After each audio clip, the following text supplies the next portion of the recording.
শীতকাল যতদিন আছে ততদিন কিন্তু ফ্রেশ মটরশুঁটি পাওয়া যাবে মার্কেটে। তাই যতদিন ফ্রেশ মটরশুঁটি পাওয়া যাচ্ছে তার মধ্যে একদিন কড়াইশুঁটির কচুরি না খেলে হয়, তাই না বলুন? বাঙালির সবচেয়ে প্রিয় খাবার কড়াইশুঁটির কচুরি, আর তার সাথে আলুর দম বা ছোলার ডাল। নমস্কার, সকলকে স্বাগত শর্মিলার রান্নাঘরে। চলে এলাম কড়াইশুঁটি কচুরি বানানোর রেসিপি নিয়ে। চলুন তাহলে শুরু করা যাক আজকের রান্না। আমরা এখানে 400 গ্রাম পরিমাণ মতন মটরশুঁটি নিয়েছি, আর মটরশুঁটিগুলোকে ভালো করে ধুয়ে নিয়েছি। দেখুন কি সুন্দর ফ্রেশ মটরশুঁটি পাওয়া যাচ্ছে এখন মার্কেটে। আপনারা চাইলে কিন্তু ফ্রোজেন মটরশুঁটি দিয়েও এই মটরশুঁটির কচুরি বানাতেই পারেন, কিন্তু তাজা মটরশুঁটির যেই টেস্টটা আসবে সেটা তো আর ফ্রোজেন মটরশুঁটিতে আসবে না, তাই না? সবার প্রথমে মটরশুঁটিগুলোকে মিক্সার গ্রাইন্ডারে দিয়ে এটার পেস্ট বানিয়ে নেব। যেহেতু আমাদের মিক্সার গ্রাইন্ডারটা একটু ছোট ছিল, তাই দুবারে এটার পেস্ট বানিয়ে নিয়েছি, আর খুবই কিন্তু স্মুথ একটা পেস্ট বানাতে হবে। এইবার চলুন কড়াইশুঁটির কচুরি বানানোর জন্য যেই ময়দার ডোটা প্রয়োজন সেটা আগে মেখে নেওয়া যাক। এই বাটিটার 2.5 বাটি পরিমাণ মতন ময়দা নিয়ে নিয়েছি। এর মধ্যে স্বাদ অনুযায়ী নুন দিয়ে দিয়েছি, আর দিতে হবে একটু সামান্য চিনি। তারপর এর মধ্যে দিয়ে দিতে হবে ঘি। এইবার সবটা আগে ভালো করে ময়াম দিয়ে নিতে হবে। তারপরে অল্প অল্প পরিমাণ করে জল দিয়ে ডোটাকে মেখে নিতে হবে। অল্প অল্প পরিমাণেই জল দেবেন, একবারে যদি অনেকটা জল হয়ে যায় তাহলে তো আর ডোটা ভালো হবে না। সেই কারণে অল্প অল্প পরিমাণে জল দিয়ে ডোটাকে ভালো করে মেখে নিতে হবে। ডোটা মেখে নিয়ে সেট হওয়ার জন্য রেখে দেবো সাইডে। আর ততক্ষণে মটরশুঁটি তো পেস্ট করাই ছিল, সেটা দিয়ে কিন্তু এবার মটরশুঁটির পুরটাও বানিয়ে নিতে হবে।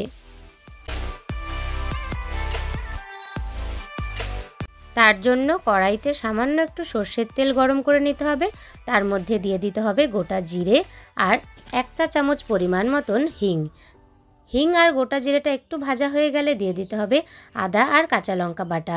এবার মশলাটা ভালো করে কষিয়ে নিতে হবে। মশলাটা ভালো করে কষিয়ে নেওয়ার পরে আগে থেকে বানিয়ে নেওয়া কড়াইশুঁটির পেস্ট এর মধ্যে দিয়ে দেব। তারপরে ভালো করে নেড়েচেড়ে নিতে হবে। আপনারা কে কোথা থেকে আমাদের ভিডিও দেখছেন কমেন্ট করে জানাতে ভুলবেন না যেন। আর আমাদের রেসিপি আপনাদের কেমন লাগছে সেটাও কিন্তু কমেন্ট করে জানাবেন। কড়াইশুঁটির পুর বানানোর সময় জল না দিলেও চলে, যেহেতু যেই পাত্রটাতে কড়াইশুঁটির পেস্টটা নামিয়ে রেখেছিলাম তার মধ্যে একটু লেগেছিল, তাই সামান্য একটু জল দিয়ে ধুয়ে দিয়ে দিলাম। এরপর আমরা এর মধ্যে দিয়ে দিয়েছি স্বাদ অনুযায়ী সাধারণ নুন, 1 চা চামচ পরিমাণ মতন বিট নুন আর স্বাদ অনুযায়ী চিনি। আর কিছুক্ষণ সময় নিয়ে রান্না করলেই কিন্তু কড়াইশুঁটির পুর তৈরি হয়ে যাবে। আর পুরটা বানানোর সময় খেয়াল রাখতে হবে কড়াইশুঁটির পুরটা যেন খুব বেশি শুকিয়ে না যায়, একটু যেন এর মধ্যে ময়েস্ট থাকে, তাহলে কিন্তু কড়াইশুঁটির পুরটা দিয়ে কচুরিটা বানালে খুব ভালো হবে খেতে। এরপরে এর মধ্যে বড় চামচের 1 চামচ ছাতু দিয়ে দিয়েছি। ছাতু দেওয়ার কারণে কিন্তু কড়াইশুঁটির পুরটা খুব মাখা মাখা হয়েছে। কড়াইশুঁটির পুরটা ঠান্ডা হতে থাক। ওইদিকে ময়দার ডোটা তো মেখে নেওয়া হয়েই গেছে। পুরটা ঠান্ডা হয়ে গেলে একে একে কচুরিগুলো বানিয়ে নিতে হবে।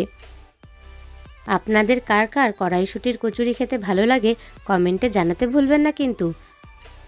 আপনারা যদি এখনও আমাদের চ্যানেলটাকে সাবস্ক্রাইব করে না থাকেন তাহলে আর দেরি কেন, চ্যানেলটাকে সাবস্ক্রাইব করে দেবেন।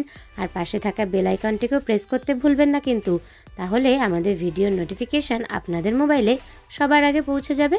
এইবার ময়দা থেকে লেচি কেটে একে একে গোল গোল করে নিয়ে এর মধ্যে কড়াইশুঁটির পুরটা ভরে দিতে হবে। মটরশুঁটি দিয়ে আর কি কোনো রেসিপি আপনাদের সাথে শেয়ার করব, তাহলে আপনারা কিন্তু কমেন্টে জানাতে পারেন যে এরপরে মটরশুঁটি দিয়ে আর কোন রেসিপি আপনাদের সাথে শেয়ার করব। ময়দার লেচিগুলোর মধ্যে একটু একটু করে তেল মাখিয়ে রাখছি, তাহলে ময়দার লেচিটা শুকিয়ে যাবে না। আর এইদিকে মটরশুঁটির পুরটাও ঠান্ডা হয়ে গেছে, সেটাও কিন্তু গোল গোল করে রেখে দিচ্ছি, তাহলে ওই লেচির মধ্যে ভরতে সুবিধা হবে। এইবার একটা একটা করে লেচি নিয়ে এরকম হাতের সাহায্যে বাটির মতন একটা শেপ দিতে হবে। এর আগেও যখন আপনাদের সাথে মোমোর রেসিপি শেয়ার করেছিলাম বা ছাতুর পরোটার রেসিপি শেয়ার করেছিলাম, তখনও কিন্তু ঠিক এইরকমভাবেই পুরটা ভরে দিয়েছিলাম। এইবার ওই বাটির মতন আকারের মধ্যে মটরশুঁটির পুরটা ভরে ভালো করে মুখটা বন্ধ করে দিতে হবে। তারপরে আবারও ভালো করে গোল করে রেখে দিতে হবে। একে একে আগে সবগুলো পুর ভরে নিই, তারপরে মটরশুঁটির কচুরিগুলোকে বেলে নিয়ে ভেজে নেব। সবার শেষের মটরশুঁটির পুরটা একটু বেশি বড় হয়ে গেছে, মনে হয় যেন একটা মটরশুঁটির লাড্ডু বানিয়ে রেখেছি। পুর ভরে ভালো করে কিন্তু মুখটা বন্ধ করে দিতে হবে, যাতে কোনো দিক দিয়েই কড়াইশুঁটির পুরটা বাইরে বেরিয়ে না আসে। পুর ভরাও কমপ্লিট, আর সবগুলোতেই পুর ভরা কিন্তু হয়ে গেছে। তাহলে আর দেরি কিসের? এইবার একে একে কচুরিগুলোকে বেলে নিয়ে গরম গরম সাদা তেলে ডিপ ফ্রাই করে নিলেই কিন্তু তৈরি হয়ে যাবে কড়াইশুঁটির কচুরি। বেলার সময় কিন্তু খেয়াল রাখতে হবে যাতে খুব একটা বেশি প্রেসারে না বেলা হয়, তাহলে কিন্তু পুরটা বেরিয়ে যাওয়ার সম্ভাবনা থেকে যেতে পারে। প্রথমে এরকম হাতের সাহায্যে এটাকে স্প্রেড করে দিতে হবে, তাহলে যে পুরটা ভরেছিলাম সেটা চারিদিকে সমানভাবে থাকবে। তারপরে হালকা হাতে বেলে নিতে হবে, বেশি প্রেস করা যাবে না, তাহলেই কিন্তু মটরশুঁটির পুর বেরিয়ে যেতে পারে। এবার আর কি, কড়াইতে সাদা তেল তো গরম করতে বসিয়েই রেখেছি আগে থেকেই, তেল গরমও হয়ে গেছে। এইবার কচুরিটা ছেড়ে দেব, ছেড়ে দিলেই লালচে লালচে করে যখন ভাজা হয়ে যাবে নামিয়ে নিলেই তৈরি হয়ে যাবে।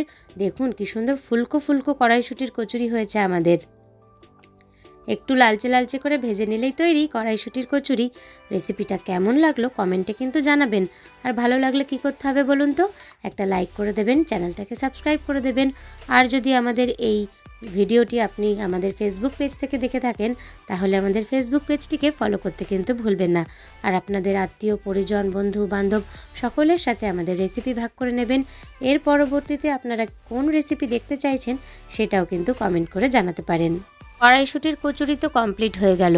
এর আগে তো আপনাদের সাথে আলুর দমের রেসিপি শেয়ার করেছিলাম, তাহলে কড়াইশুঁটির কচুরি সাথে আলুর দম একদিন সকাল সকাল বা সন্ধেবেলা বানিয়ে ফেলুন, আর খেয়ে জানাবেন কেমন লাগলো রেসিপিটা আপনাদের।